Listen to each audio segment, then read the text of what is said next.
warm welcome to all of you to self selection board one step towards uniform। मेरा नाम है शुभम वाशने और आज हम करेंगे सीडीएस फिजिक्स पास्ट ईयर 2008 से 13। देखिए ये हम 2008 से 2018 तक के पास्ट ईयर पेपर हम करेंगे और लास्ट पेपर जो आपके सामने होगा वो होगा सीडीएस 1 2018 का पेपर।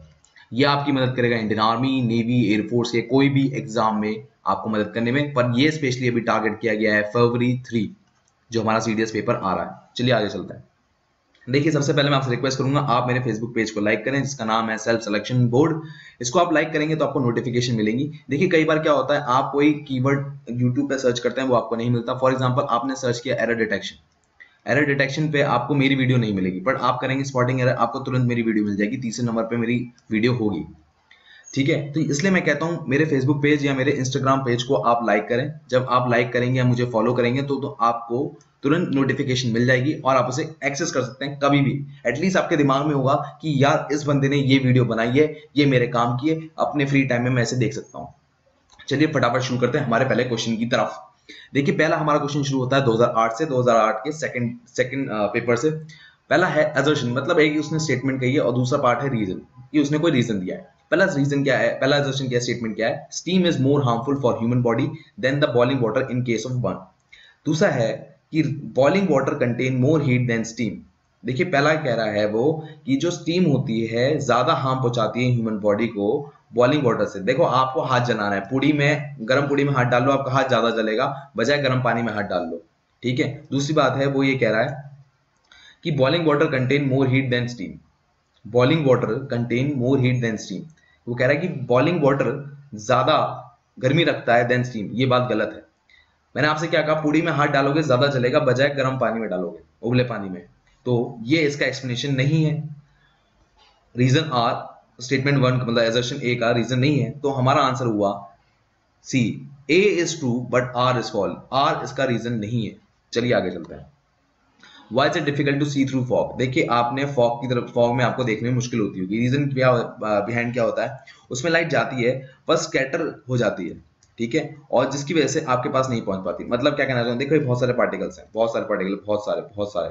यहाँ से लाइट गई तो जैसे इस पार्टिकल से टकराएगी ये चारों तरफ बिखर जाएगी और यहाँ पर आपकी आंख है, ठीक है, आप तक नहीं पहुंच पाई। तो जब वो स्कैटर होगी इसलिए नहीं पहुंच पाई। तो इसके लिए हमारा आंसर हुआ rays of lights are scatter by the fog droplet. Rays of lights are scattered by the frog droplet. आगे चलते हैं। अगला क्वेश्चन है density of water varies with the temperature which helps the aquatic animal to live in a cold water. ठीक है, वो कह रहा है कि डेंसिटी ऑफ वाटर जो होती है वेरी करती है टेम्परेचर के साथ और इसी वजह से एक्वेटिक एनिमल को रहने में मदद मिलती है। मैंने कहा ठीक है। At what temperature is the density of water is maximum. देखो पहली स्टेटमेंट तो ऐसी इसने बकवास करने के लिए कर दी, बट सवाल हमारा यहाँ से जरूरत है किस टेम्परेचर पे डेंसिटी ऑफ वाटर मैक्सिमम होती है, वो है 4 डिग्री सेल्सियस। इसे आप याद कर लें। Who gave the first evidence of a big bang theory. देखो बिग बैंग थ्योरी आपने सुना ही होगा, इनफैक्ट आपने बिग बैंग थ्योरी नाम का एक टीवी सीरीज भी सुनी होगी। ठीक है, अब बिग बैंग थ्योरी के नाम से सबसे पहले दिमाग में आता है एल्बर्ट आइंस्टाइन या स्टीफन हॉकिंग, बट सही आंसर है एडविन हबल ने बिग बैंग थ्योरी के बारे में सबसे पहले जिक्र किया था। चलिए आगे चलते हैं। A ray of light is incidence on a plane mirror. देखिए मैं पहले एक बात कहूंगा, चलिए मैं अगले वाले वीडियो में अगले क्वेश्चन में बात करता हूँ उस बारे में, अभी इसका काम नहीं है। एक कह रहा है एक रे ऑफ लाइट है, अच्छा ये रे ऑफ लाइट है, यहाँ पर रे ऑफ लाइट जा रही है, okay, incident on a plane of mirror, okay, ये प्लेन ऑफ मिरर पे इंसिडेंट कर रही है, यहाँ पर जा रही है, ठीक है, at an angle of 30 degree. अच्छा ये एंगल 30 डिग्री बना रही है, किससे बना रही है, विद नॉर्मल। ये जो लाइन है डॉटेड वाली ये नॉर्मल है, ठीक। At the point of incident the रे will be deviated from incidence direction by what angle. अच्छा तो अब ये जो रे है वो डेविएट होगी किस एंगल पे, फ्रॉम इंसिडेंस रे, मतलब यहां से कितना एंगल बनेगा इसका, तो वो है 60 डिग्री। क्यों, क्योंकि एंगल ऑफ इंसिडेंस और एंगल ऑफ रिफ्लेक्शन सेम होता है। तो आंसर हुआ 60 डिग्री, ये हो गया बी ऑप्शन।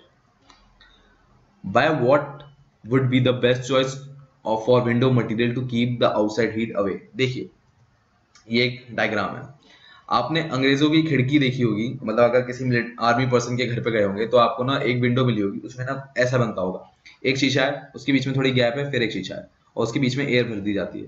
ठीक, एयर क्यों भर जाती है, देखिए होता क्या है, विंटर में ठंड आती है, तो ठंड जो आती है वो ठंड जो उसकी हीट होती है, कुछ भी मान लीजिए एनर्जी होती है, वो एयर की वजह से आगे ट्रांसफर नहीं होती। क्यों, क्योंकि एयर एक बैड कंडक्टर होता है।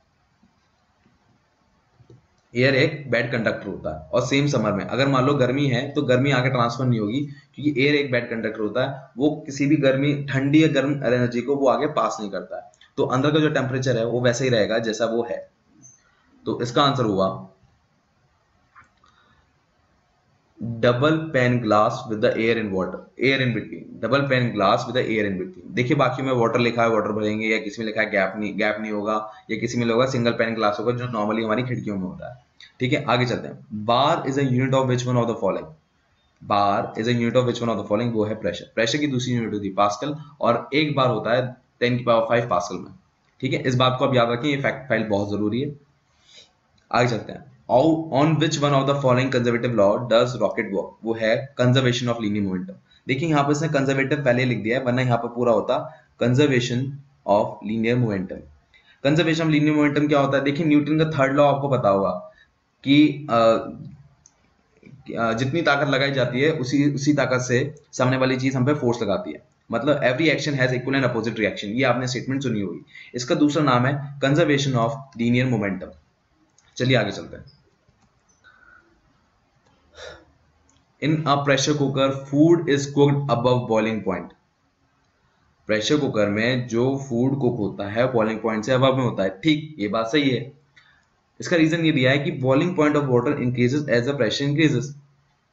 Boiling point of water increases as the pressure increases, ये बात भी सही है। देखिए कुकर, हम खाना कुकर में बनाते हैं, कढ़ाई में बनाते हैं। कुकर में क्यों बनाते हैं? क्योंकि उसमें एयर को हम प्रेशर दे देते हैं। मतलब जब हीट बढ़ती है ना, तो एयर में हीट बढ़ती है, इसकी वजह से प्रेशर वो क्रिएट करती है फूड पे, और उसकी वजह से उसमें प्रेशर की वजह से खाने में टेम्परेचर जल्दी जल्दी से बढ़ जाता है और खाना जल्दी बन जाता है। आप कभी कढ़ाई में चावल बनाना और कुकर में बनाना, कढ़ाई में आपको बनाने में बहुत टाइम लगेगा और कुकर में 10 मिनट में चावल बन जाएंगे।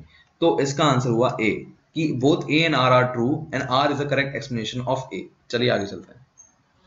देखिए ये होता है, यहाँ पर लिखा है the phenomena of mirage occur due to which one of the following. देखिए यहाँ पर मैं एक बात कहता हूँ, सीडीएस जो होता है ना, सीडीएस का पेपर साइंस का, वो आपसे किस टाइप के क्वेश्चन पूछता है? वो पूछता है आपसे एप्लीकेशन या फैक्ट फाइल।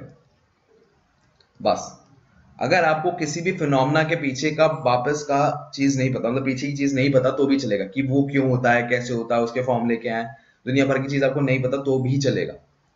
बट अगर आपको सिर्फ उसके एप्लीकेशन, जो उसका डेली एप्लीकेशन है लाइफ का, वो आपको पता हो, और वो किस फिनोमेना से हो रहा है आपको वो पता, आप जवाब दे सकते हैं। एग्जांपल देता हूं, देखो इसने यहाँ पर ये क्वेश्चन आ गया, the phenomena of mirage occur due to which one of the following. Mirage क्या होता है? देखिए जब आप हाईवे पे जाते होंगे और दोपहर के 3-4 बजे जाते होंगे, तो आपको यहाँ पर पानी जैसा सड़क पे महसूस होता होगा। ठीक है, और मान लीजिए अपोजिट डायरेक्शन से कोई चीज आ रही है तो उसकी आपको रिफ्लेक्शन इसमें दिखती होगी। ठीक है, उसे हम कहते हैं मिराज। ठीक है, और इसका दूसरा नाम, इसको, ये जो फिनोमेना जिस फिनोमेना की जैसे होता है उसका नाम है टोटल इंटरनल रिफ्लेक्शन। चलिए आगे चलते हैं। Which one of the following common devices work on the basis of the principle of mutual induction? देखिए यहाँ पर उसने प्रिंसिपल दे दिया है, अब आपको बताना है कि डेली लाइफ में कौन सी चीज उस प्रिंसिपल पर काम करती है। उसका नाम है ट्रांसफॉर्मर। ठीक है, अब क्योंकि म्यूचुअल इंडक्शन या ऐसे याद करने में थोड़ी मुश्किल होगी, तो यहाँ पर मैं थोड़ा सा एक्सप्लेन कर दे रहा हूँ। देखिए ये दो कॉइल हैं, मान लीजिए इस कॉइल से करंट पास हो रहा है, तो इसकी वजह से एक मैग्नेटिक फील्ड इसमें इंड्यूस होगी। ठीक है, इस मैग्नेटिक फील्ड जब इस कॉइल में जाएगी तो इसमें भी करंट इंड्यूस होगा। ठीक है, जब करंट इसमें इंड्यूस होगा तो उसे हम कहते हैं म्यूचुअल इंडक्शन। मतलब क्या है? एक करंट है, यहाँ पर दोनों करंट के बीच में मैग्नेटिक फील्ड एक म्यूचुअल फ्रेंड का काम कर रहा है। जैसे फेसबुक में म्यूचुअल फ्रेंड होता है ना, आपका दोस्त ये है और इसका दोस्त ये है, तो आपका ये दोस्त हो गया, तो ये म्यूचुअल फ्रेंड की तरह काम कर रहा है, इसलिए हम कहते हैं म्यूचुअल इंडक्शन। इसका एप्लीकेशन है ट्रांसफॉर्मर। ये जो इंजीनियरिंग साइंस बैकग्राउंड से वो ये पढ़ सकते हैं, बट जो साइंस बैकग्राउंड से नहीं है उनके लिए ये नॉलेज बहुत है, कॉमर्स या आर्ट साइड से, उनके लिए नॉलेज ये बहुत है। चलिए आगे चलते हैं।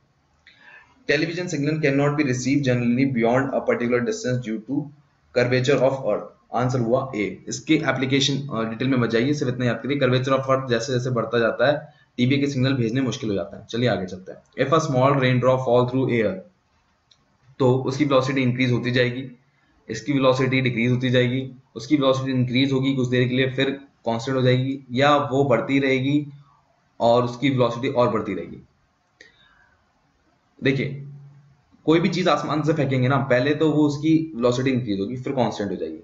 मतलब अभी मान लीजिए यहाँ पर 1 है, 2 है, 3 है, तो यहाँ पर मान लीजिए 20 मीटर पर सेकंड तक वो बढ़ी और उसके बाद वो 20 मीटर पर सेकंड तक के बाद ही गिरती रहेगी, मतलब एक टाइम तक बढ़ेगी, उसके बाद कांस्टेंट हो जाएगी। तो इसका आंसर हुआ C, if it's velocity goes on increasing for some time and then become constant. चलिए आगे चलते हैं। वो पूछ रहा है कि एक्सरे के लिए इन स्टेटमेंट को कंसीडर करो। पहली स्टेटमेंट क्या है, कैन पास थ्रू एल्यूमिनियम, हाँ जी, एक्सरे एल्यूमिनियम से पास हो जाती है, किसी भी मेटल से वो पास हो जाएगी। Can be deflected by magnetic field, नहीं, एक्सरे में कोई चार्ज नहीं होता, तो वो मतलब चार्ज क्या, नेगेटिव या पॉजिटिव, ठीक है, कोई चार्ज नहीं होता तो वो मैग्नेटिक फील्ड से डिफ्लेक्ट नहीं होगी। तीसरा है move with the velocity less than the velocity of ultraviolet rays, गलत। यूवी रेज और एक्सरेज की वेलोसिटी सेम होती है, समझ गए आप। चलिए आगे चलते हैं। Which one of the following is permission level of noise in a silent zone at a daytime? Which one of the following is a permission level of noise in a silent zone at a daytime? वो है 60 decibel. ये कह रहा है कि silent zone में कितना volume मतलब नॉइज अलाउड है, वो है 60 डेसिबल। देखिए डेसिबल यूनिट होती है नॉइज को मतलब साउंड को मेजर करने के लिए, तो आप इसे याद करेंगे, एक फैक्ट फाइल की तरह है। By which one of the following an old written material which can not B read easily. देखिए यहाँ पर एप्लीकेशन दे दिया, अब उस एप्लीकेशन को हम कहाँ इस्तेमाल करते हैं या साइंस की किस चीज का इस्तेमाल करके हम उसको यूज करेंगे, वो है इंफ्रारेड रेज। देख रहे हैं आप, एप्लीकेशन और फैक्ट फाइल पे काम चल रहा है खाली। देखिए यहाँ पर इसने फिर एप्लीकेशन दे दिया और पूछ रहा है साइंस की वो ऐसी कौन सी चीज है जिसकी मदद से हम वो कर सकते हैं। डीप में नहीं जा रहा, वो सिर्फ मोटा मोटा कर रहा है। अर्थक्वेक शॉक वेव, जब धरती हिलती है ना, कांपती है, तो वो एक वेव्स प्रोड्यूस करती है, उसे हम कहते हैं seismic waves. Laser is a device to produce, laser तो आपको सबको ही पता होगा, आपने बचपन में खेला होगा, चाहे आप किसी भी बैकग्राउंड से हो। बट वो किस टाइप की लाइट है, उसको हम कहते हैं कोहेरेंट लाइट। कोहेरेंट लाइट क्या होती है, जो चिपकी हुई रहती है। अब जैसे टॉर्च है, वो आगे उसकी लाइट डिस्पर्स होती रहती है, जो दूर दूर जा रही है वो कहते हैं डिस्पर्स, जो एक साइड चिपकी हुई है उन्हें हम कहते हैं कोहेरेंट लाइट। तो इसका आंसर हो गया B. A perfect black body has a unique characteristic feature as, देखिए ब्लैक बॉडी की खास बात होती है कि वो बहुत जल्दी गर्मी पकड़ लेता है और बहुत जल्दी गर्मी छोड़ देता है, ठीक है। आपकी बाइक की सीट बहुत जल्दी गर्म हो जाती होगी, फिर आप थोड़ी देर बैठे रहो तो आप महसूस करते हो कि यार तो नॉर्मल है, कुछ ज्यादा गर्म नहीं लग रही। तो है a good absorber and a good radiator. Absorber मतलब एनर्जी को जो अपने आप को चूस रहा है, और रेडिएटर मतलब उसको फेंक रहा है, ठीक है। चलिए आगे चलते हैं। Fat can be separated from milk in a cream separation because of, देखिए जो मलाई होती है उसको निकालने का एक तरीका होता है, उसको तरीका होता है सेंट्रीफ्यूगल फोर्स। देखिए सेंट्रीफ्यूगल फोर्स क्या होता है, जैसे आपने पत्थर को घुमाते होगे तो एक पत्थर वहां पर एक डायरेक्शन में घूमता रहता होगा, ठीक है, जो उस डायरेक्शन में उसको फेंक रहा है ना, मतलब एक जहां तक रस्सी की लेंथ है उस लेंथ पे पूरा एकदम टाइट हो रखा होगा ना, तो वो होता है सेंट्रीफ्यूगल फोर्स। अगर मान लो कोई चीज आपके पास आ रही है, वो है सेंट्रीपिटल फोर्स।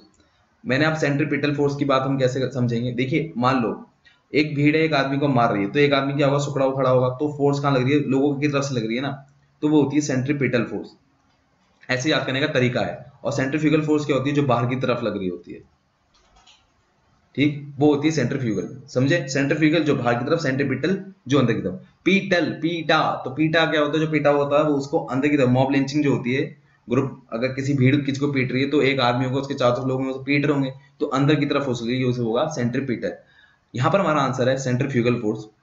अगर मलाई निकालनी है तो हम सेंट्रीफ्यूगल फोर्स का इस्तेमाल करते हैं, ठीक है। एप्लीकेशन दे रखा है, कौन सा साइंस की कौन सी टर्म उसके लिए यूज होती है, उसका नाम है सेंट्रीफ्यूगल फोर्स, ठीक।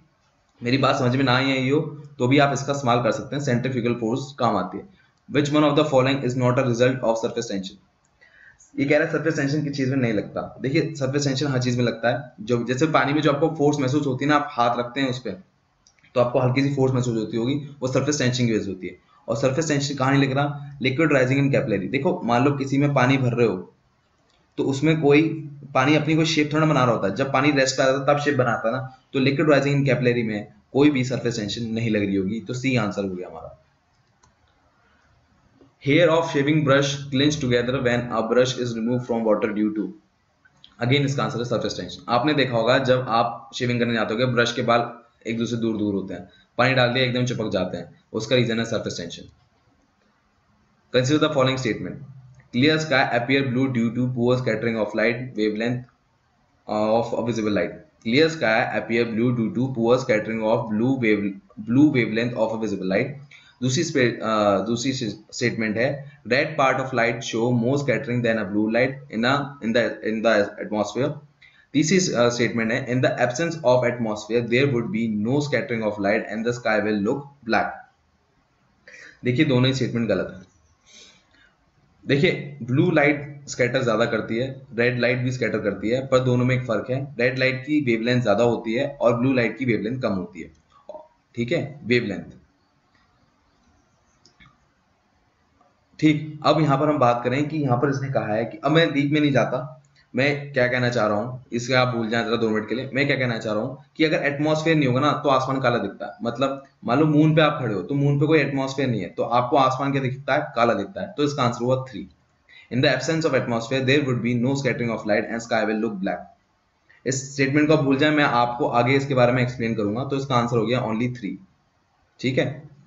The most familiar form of radiant energy in sunlight that causes tanning and sunburning human skin is called, इसका नाम है अल्ट्रावायलेट रेडिएशन। आपने सुना भी होगा, पहले बहुत सुना आता था कि अल्ट्रावायलेट होल हो गया है, एक होल हो गया हमारे एटमॉस्फेयर जिससे अल्ट्रावायलेट रेज आ रही है और स्किन जल जाती है हमारी।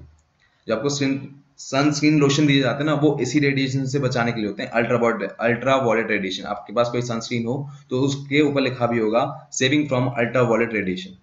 तो ये हो गया 25 का ये आंसर। चलिए आगे, सरफेस टेंशन मैंने आपको समझा ही दिया है। सरफेस टेंशन, जो पानी जो शेप लेता है ना वो सरफेस टेंशन की वजह से होता है, उसे हम कहते हैं सरफेस टेंशन। चलिए आगे चलते हैं। 26, a boy threw 4 stones of a same shape, size and weight with equal speed at a different initial angle with a horizontal line if angle is 15, 30, 45, 60। देखिए वो कह रहा है एक बच्चा है, उसके पास सेम साइज के पत्थर हैं, सेम वेट के पत्थर हैं, बट उनको उसने अलग अलग एंगल पे भेजा। एक को 15 डिग्री पे, दूसरे को 30 डिग्री पे और चौथे को 45 सॉरी पहले को 15 डिग्री पे, दूसरे को 30 डिग्री पे, तीसरे को 45 डिग्री पे और चौथे को 60 डिग्री पे। तो इनमें से कौन सा दूर जाएगा, 45। इसे याद कर लें, फैक्ट फाइल है कि 45 डिग्री एंगल पे आप किसी चीज को फेंकेंगे तो वो अपनी सबसे ज्यादा दूरी कवर करेगा। विच one of the following statement is true, इनमें से कौन सी स्टेटमेंट सही है। देखिए अगर देखिए इसका डेरिवेशन फॉर्मूला निकालना पड़ता है, डेराइव करना पड़ता है, तो मैं इसे कहूंगा इसे आप रट लें। इसका आंसर है temperature which differ by 10 degree on Celsius scale must differ 18 degree on Fahrenheit scale. इसकी डेरिवेशन हो जाती है, तो उसको मैं डेरिवेशन एक्सप्लेन नहीं कर सकता, तो आप इसे याद कर लें कि इसका आंसर सी है। A diffraction pattern is obtain using a beam of red light, which one among the following will be the outcome if the red light is replaced by the blue light। Diffraction, देखिए diffraction क्या होता है। For example ये एक beaker है, इसमें कोई पानी वानी डाल दिया, यहाँ से मैं टॉर्च कोई लाइट डालूं, बीम ऑफ लाइट डालूं तो वो बिखर जाएगी, इसे हम कहते हैं डिफ्रैक्शन। अगर मान लीजिए एटमॉस्फेयर में इनविजिबल पार्टिकल्स हैं जो हमें नहीं दिख रहे हैं, छोटे छोटे, उससे लाइट अगर फैल रही है उसे हम कहते हैं स्कैटरिंग। समझ रहे हैं, जो पार्टिकल्स हमें दिख रहे हैं बहुत डेंस हैं उनसे होती है डिफ्रैक्शन, और जो पार्टिकल हमें नहीं दिख रहे उनसे लाइट बिखर रही है उसे हम कहते हैं स्कैटरिंग। तो यहाँ पर कह रहा है कि जो रेड लाइट होती है, diffraction of pattern is obtain using a beam of red light. तो जब हम ब्लू लाइट का इस्तेमाल करेंगे तो क्या होगा, तो इसका आंसर है डिफ्रैक्शन ऑफ पैटर्न बिकम इसका आंसर है diffraction of pattern become narrower and crowded together. तो इसका आंसर है सी। ठीक है, जब छोटे छोटे पार्टिकल होते हैं तो ब्लू लाइट बहुत ज्यादा स्कैटर करती है, और जब बहुत बड़े बड़े पार्टिकल होते हैं तो रेड लाइट ज्यादा डिफ्रैक्शन करती है। ये बात आप याद रखें, ब्लू लाइट जब होती है तो वो छोटे छोटे पार्टिकल में ज्यादा स्कैटरिंग करती है, पर रेड लाइट बहुत बड़े बड़े पार्टिकल में ज्यादा डिफ्रैक्शन करती है। ये फैक्ट फाइल आप याद रखें, छोटे पार्टिकल्स में स्कैटरिंग होती है, बड़े बड़े पार्टिकल में डिफ्रैक्शन होता है। चलिए आगे चलते हैं। ये देखिए ये एक चार्ट है, इस चार्ट को याद करने की जरूरत नहीं है। ये वॉलेट है, मतलब ब्लू कलर आप समझे, और यहाँ पर रेड कलर है। यहाँ पर आप देखेंगे वेवलेंथ इंक्रीज हो रही है, सबसे कम है 380 और सबसे ज्यादा है 740। यहाँ पर देखिए फ्रीक्वेंसी सबसे ज्यादा है और यहाँ पर फ्रीक्वेंसी सबसे कम है। तो आप देखिए ब्लू लाइट जो होती है उसमें वेवलेंथ सबसे कम होती है बट फ्रीक्वेंसी सबसे ज्यादा होती है, और यहाँ पर वेवलेंथ सबसे ज्यादा है और फ्रीक्वेंसी सबसे कम है। तो इसका फायदा क्या है, इसका फायदा आपको आने वाले कुछ क्वेश्चंस में और पता लगेगा अच्छे से, पर मैं आपको इस फैक्ट फाइल को अभी बस याद रखें कि वेवलेंथ ब्लू लाइट में कम होती है और फ्रीक्वेंसी ज्यादा होती है। और वेवलेंथ क्या होती है, सबसे ज्यादा दूर कौन जाएगा, सबसे ज्यादा दूर कौन जाएगा। इसका एग्जांपल देखिए, जो आपकी street light, sorry street light कह रहा हूँ, ट्रैफिक लाइट होती है, सबसे ऊपर रेड होता है, फिर येलो होता है, देन ग्रीन होता है। क्योंकि रेड लाइट दूर से दिखती है तो इसलिए हम ऊपर रेड यूज करते हैं। और वेवलेंथ का काम क्या है, वेवलेंथ क्या बताता है मैं, कि ये चीज दूर जाएगी, ये कितनी दूर जाएगी। तो आप इसे, ये तो एनएम में लिखा है, पर इसे आप ऐसे समझे कि ये सिर्फ 380 जाएगी और ये 740 जाएगी, तो हमें सबसे दूर कौन सी चाहिए, 740, जो हमें चीज दूर से दिखाई दे। इसलिए हम जो ट्रैफिक लाइट होते हैं उसमें रेड कलर का यूज करते हैं। समझ रहे हैं आप? चलिए आगे चलते हैं। अब देखिए, अचार आपने खाया होगा, अचार में कुछ जो खट्टापन महसूस होता है ना, वो जब हम अचार बनाते हैं तो कोई चीज रखी हमने और उसके आसपास हम सॉल्टी पानी डाल देते हैं, तो सॉल्टी पानी मैंगो के अंदर चला जाता है। क्वेश्चन मैं बताता हूँ पहले। Raw mango shrivel when pickle in the brine, the phenomena is associated with. आपने आम का अचार खाया, वो खट्टा लगता है। आम का अचार खट्टा क्यों लगता है? क्योंकि उसमें जो नमकीन पानी होता है वो अंदर पहुंच जाता है। अगर आपने अचार देखा हो, अचार बनता कैसे है, मैंगो डाल दिए बहुत सारे और उसके आसपास नमकीन पानी डाल दिया और उसे बंद करके रख दिया और कुछ समय बाद खोला तो उसमें खट्टापन आ जाएगा। वो खट्टापन जो आता है वो प्रोसेस का नाम है ऑस्मोसिस। सोचिए, आपकी मम्मा को ये नहीं पता कि साइंस का फिनोमेना क्या होता है, पर उनको ये पता है अचार कैसे बनाता है। तो एप्लीकेशन क्या हो गया, अचार बनाने के लिए जिसमें खट्टापन हमारे मैंगोज में आता है या अचार में आता है, वो होता है, उस प्रोसेस का नाम है osmosis. Apparent weight of a steel sphere immersed in a various liquid is measured using a spring balance. The greatest reading is obtained for the liquid.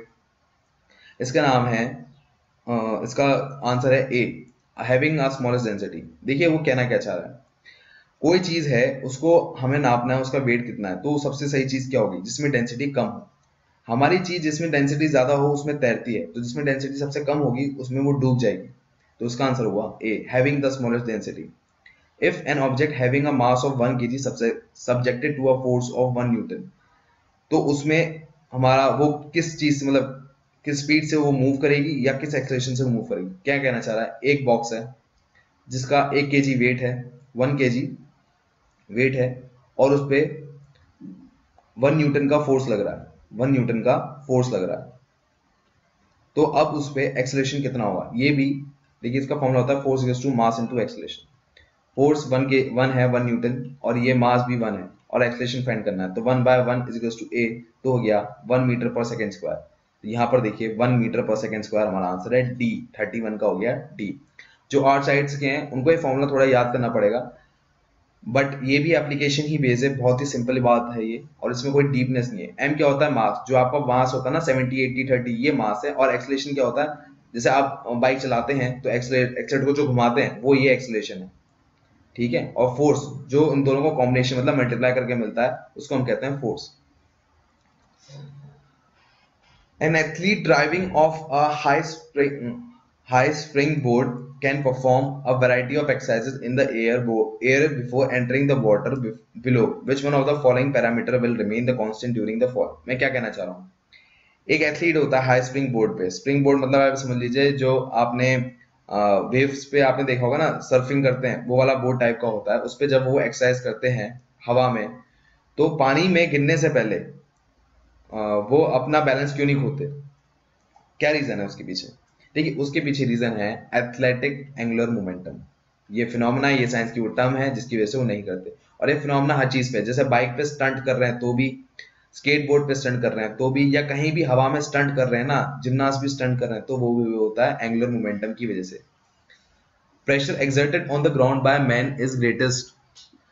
Man के द्वारा, अगर एक इंसान है, ये एक इंसान है, ये जमीन पे खड़ा है, तो वो सबसे ज्यादा फोर्स कब लगाएगा? देखिए जब वो जमीन पे लेटा हुआ हो, या वो खड़ा हुआ हो टोस पर, या वो अपने बोथ पैरों पे फ्लैट फुट पे खड़ा हो, फ्लैट फुट पे, या वो हर जगह सेम ही प्रेशर लगाएगा, चाहे वो लेटा हो, खड़ा हो या टोस पे खड़ा हो। देखिए क्या होता है, अब आपकी पेंसिल है, आपके हाथ में अगर पेन पेंसिल है, तो अगर आप उसको यहां से चुभाएंगे अपने हाथ पे तो दर्द होगा, पर अगर इसको उल्टा करके यहां से चुभाएंगे तो आपको दर्द नहीं होगा। रीजन क्या है कि जितना कम एरिया होता है ना, उतनी ज्यादा प्रेशर लगता है।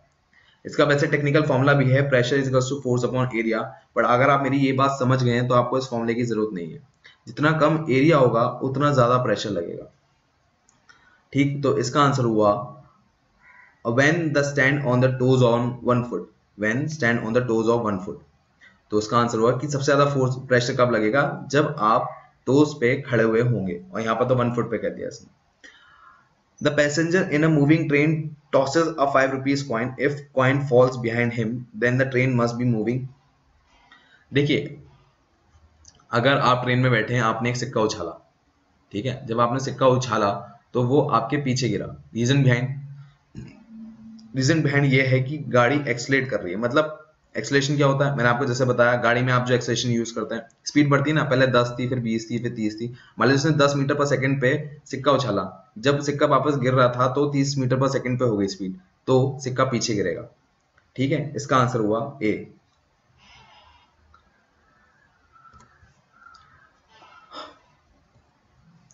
देखिए, इसको मैं एक बात से और बताना चाहूंगा, मूवमेंट ऑफ इनर्शिया।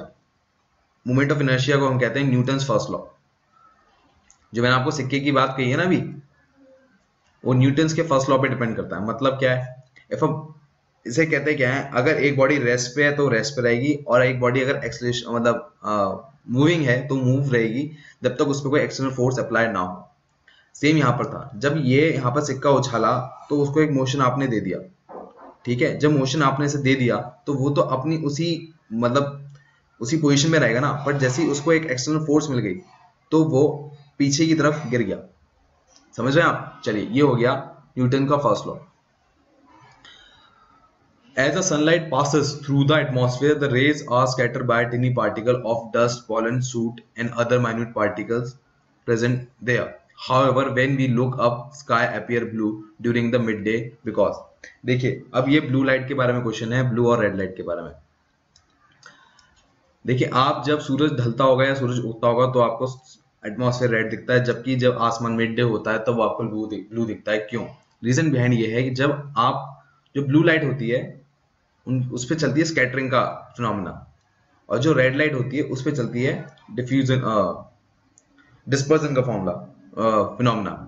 अब डिस्पर्जन और डिफ्रैक्शन का फिनोमेना है होता क्या है, ब्लू लाइट आसमान जब साफ होता है तो उसमें छोटे छोटे जो एटम होते हैं, छोटे छोटे पार्टिकल, उनसे वो स्कैटर होती है। जबकि ब्लू लाइट में इतनी कैपेसिटी नहीं होती कि बड़े बड़े पार्टिकल या 10 पार्टिकल से वो स्कैटर हो सके, ठीक है, और वो आपको दिख सके। पर रेड लाइट में इतनी कैपेसिटी होती है कि बड़े बड़े पार्टिकल, स्मोक, डस्ट से वो आपको दिख सके, इसलिए वो वहां पर डिस्पर्जन करती है और यहाँ पर ब्लू लाइट स्कैटर करती है। तो इसका आंसर हुआ A. Blue light is scatter the most. ठीक है, स्कैटरिंग आप समझ गए होंगे, जो छोटे छोटे पार्टिकल से लाइट डिस्ट्रीब्यूट होती है या फैलती है उसे हम कहते हैं स्कैटरिंग, और जो बड़े बड़े पार्टिकल से अलग अलग डायरेक्शन में डिस्पर्स होती है उसका हम कहते हैं डिस्पर्जन। ठीक है, A force acting on a particle executing simple harmonic motion। जो फोर्स एग्जीक्यूट होती है सिंपल हार्मोनिक मोशन में, मतलब एक पार्टिकल है वो आगे पीछे जा रहा है, आगे पीछे, कभी इधर जा रहा है, कभी इधर जा रहा है, कभी इधर है, तो वो सेम एक ऑसिलेशन कर रहा है। ठीक है, तो वो किस पे डिपेंड होगी? वो डिपेंड होगी directly proportion to displacement and is directly towards the mean position. मतलब डिस्प्लेसमेंट, वो कितना डिस्प्लेसमेंट कर रही है, मतलब यहाँ से यहाँ तक जो जा रही है वो उस पर डिपेंड होगी, और वापस कहाँ पर आएगी? वो अपनी मीन पोजीशन, मतलब जहां वो ओरिजिनल पोजीशन से जहां उसने स्टार्ट किया था। तो इसका आंसर हुआ सी। देखिए, विच one of the following statement is correct. ये कह रहा है कि angle of contact of water with glass is acute while that of mercury with a glass is obtuse। ये बात सही है। देखिए, जब अगर आप ट्यूब डालें, टेस्ट ट्यूब होती है, केमिस्ट्री लैब में मिलती है, वहां पर ना आपकी वाटर की शेप ऐसी बनती है, जबकि मरकरी की ऐसे बनती है। तो जो वाटर शेप बनाता है, एंगल बनाता है, वो होता है एक्यूट एंगल, जबकि जो एंगल हमारा पानी बनाता है, ये देखिए यहाँ से जो बनता है वो होता है ऑब्ट्यूज एंगल। ऑब्ट्यूज क्या होता है? जो 90 डिग्री से बड़ा एंगल होता है उसे हम कहते हैं ऑब्ट्यूज। जो 90 डिग्री से छोटा एंगल होता है वो होता है एक्यूट एंगल। तो इसका आंसर हो गया ए। Why are inner lining of hot water geyser are made up of copper? आपके घर में ज्यादातर एक कॉपर का मतलब गीजर होगा। अगर उस गीजर को आपने कभी खोला हो, खराब हुआ और देखा हो, तो उसके अंदर एक ब्राउन रंग की रिंग होती है, कॉइल टाइप की होती है। ठीक है, वो कॉइल क्यों यूज की जाती है? उस कॉइल को यूज करने का रीजन है कि वो गुड कंडक्टर होती है हीट और इलेक्ट्रिसिटी की। अगला सवाल है, half portion of rectangular piece of ice is wrapped with a white piece of cloth, और जो रेस्ट हाफ है वो ब्लैक से, तो उसकी वजह से क्या होगा? देखिए, ये एक आइस है फॉर एग्जांपल, ये, अरे बन जा आइस, आइस नहीं बन रही। ये एक आइस है, मैंने जो इसका आधा पोर्शन है इसको तो एक सफेद कपड़े से रैप कर दिया, और जो नीचे वाला पोर्शन है उसे ब्लैक रंग से रैप कर दिया, ब्लैक कपड़े से रैप कर दिया। तो जो ब्लैक पोर्शन से होगा ना वो जल्दी पिघल जाएगा। रीजन बिहाइंड मैंने आपको बताया था, जो काला रंग होता है ना वो बहुत जल्दी एब्जॉर्ब कर लेता है हीट को, और बहुत जल्दी रेडिएट भी कर देता है। तो बहुत जल्दी जब एब्जॉर्ब करेगा तो वो उस हीट को इस्तेमाल करेगा, तो जब वो इस्तेमाल करेगा या उसको मतलब रेडिएट करेगा, छोड़ेगा, तो आने वाली जो उसके पास जो आइस रैप्ड है उसमें वो छोड़ेगा, तो वो जल्दी पिघल जाएगी एज कम्पेयर टू व्हाइट। तो इसका आंसर हुआ ए। जो स्कूबा डाइवर होते होंगे, आपने फिल्मों में देखा होगा स्पेशली, और आप अगर नेवी ज्वाइन करेंगे तो आपको मिलेगा वो स्कूबा डाइव करने का मौका। तो वहां पर एक डेंजर होता है, खतरा होता है कि जो लंग्स होते हैं फटने का डर होता है। क्यों? वो होता है बॉयल्स वगैरह से। क्या होता है, पानी में जब आप जाते हैं ना, स्कूबा डाइविंग करने जाओ, तो वहां पर प्रेशर बढ़ता जाता है जैसे आप नीचे जा रहे होते हैं, और जो आपके लंग्स में एयर होती है ना वो एक्सपेंड करना शुरू कर देती है कि उसे अब जगह चाहिए और जगह चाहिए बाहर निकलने के लिए। तो उसकी वजह से वो फटने का नाम ले रहे होते हैं कि अब हम फट जाएंगे, हम फट जाएंगे, तो वो बॉयल स्लो होता है, इसलिए आपकी जान खतरे में होती है। Blackboard seems black because it does not reflect any colour. जो काला रंग होता है ना दोस्तों, वो हर टाइप के रंग को एब्जॉर्ब कर लेता है, इसलिए हम उसे कहते हैं कि वो कोई कलर वापस नहीं छोड़ता। जो चीज वापस कोई रंग नहीं छोड़ती वो होती है काले रंग की। Mister X was advise by an architect to make outer wall of his house with hollow brick. देखिए, और इसका रीजन क्या है, देखिए आप, मैं देखो एप्लीकेशन यहाँ पर चेंज हो गया, एप्लीकेशन सेम है। मैंने आपको बताया था ना कि दो ग्लास पेन होते हैं, मैंने आपको यहाँ दिखाया था, ये देखिए, अरे मिल जा, हाँ देखिए ये वाला फिनोमेना है। मैंने आपसे कहा था ना ये ग्लास पेन है, ये ग्लास पेन है, इसके बीच में एयर क्यों रख दिए? एयर इसलिए रख दिए जिससे यहाँ पर जो हीट आएगी वो यहाँ से ट्रांसफर नहीं हो पाएगी, कि एयर एक बैड एब्जॉर्बर है। अब उसने कहा कि एक ब्रिक है, एक ब्रिक है, उसमें उसने छेद कर दिए हैं, तो उसमें एयर बन गई है। तो सेम काम वही करेगी एयर, कि जो एयर होगी वो यहाँ से हीट को लेगी बट आगे ट्रांसफर नहीं होने देगी। ठीक, तो जो कमरा होगा वो गर्म रहेगा, या ठंडा रहना रखना चाहते हो तो ठंडा रहेगा। चलिए आगे चलते हैं। कहाँ पर थे हम थे यहाँ पर, कहाँ पर हाँ, हाँ, तो यहाँ पर जो हमारा आंसर हुआ B, help keeping inside cooler in summer and warmer in winter. तो इसका आंसर हुआ B. The ships move from fresh water to sea water. देखिए, जो सी वाटर फ्रेश वाटर होता है, मतलब जो हम पीते हैं उसमें नमक नहीं होता, जो सी वाटर होता है उसमें नमक होता है, तो नमक होने के कारण उसमें डेंसिटी बढ़ जाती है। डेंसिटी बढ़ जाती है तो जो जिस चीज की डेंसिटी ज्यादा होती है ना वो आपको अंदर डूबने नहीं देगी। तो यहाँ पर क्या कहना चाह रहा है कि if a ship moves from fresh water to sea water it will rise little higher. मतलब अगर पानी में थोड़ा वो डूब रहा था तो नमक में, नमकीन पानी में आके वो थोड़ा सा ऊपर आ जाएगा। आपने ये भी सुना होगा नमकीन पानी में आप डूबते नहीं है, रीजन बिहाइंड यही होता है क्योंकि उसकी डेंसिटी ज्यादा होती है। View finder use in automobile to locate the position of the vehicle behind are made up of convex mirror. जो आपने पीछे शीशा देखा होगा ना, जिससे आप देखते हैं कि कौन सा व्हीकल पास आ रहा है, उसे हम कहते हैं कॉन्वेक्स मिरर। ये आपको पता होना चाहिए। अगला क्वेश्चन है, देखिए, the cat can survive the fall from the height much more than the human or any other animal, it is because the cat. देखिए, जब बिल्ली जमीन पे गिरती है ना तो पैरों के बल गिरती है। रीजन बिहाइंड क्या है, जो पैरों के बल गिरती है तो सेकंड काम वो काम क्या करती है कि वो अपने पैर फोल्ड कर लेती है, जिससे जो इम्पैक्ट होता है गिरने का वो कम होता है, जिसकी वजह से वो जिंदा रहती है। यही सेम काम आप तब करते हैं जैसे आप बॉल को कैच कर रहे होते हैं, आप क्रिकेट खेल रहे होते हैं, बॉल को कैच कर रहे हैं तो आप अपना हाथ पीछे कर लेते हैं क्योंकि इम्पैक्ट कम हो जाता है, इस वजह से आपको चोट कम लगती है। तो इसका आंसर हुआ A, can immediately adjust itself to the land on all four paws and bend the legs to absorb the impact of falling। अगला है, जो फायरफ्लाई होती है, give us a cold light by virtue of the phenomena, उसे हम कहते हैं केमिल्यूसेंस। क्या कहते हैं उसे? हम उसे कहते हैं केमिल्यूसेंस। चलिए आगे चलते हैं। Transformer is a kind of application that can increase power, can increase voltage, decrease voltage, measure the current end voltage.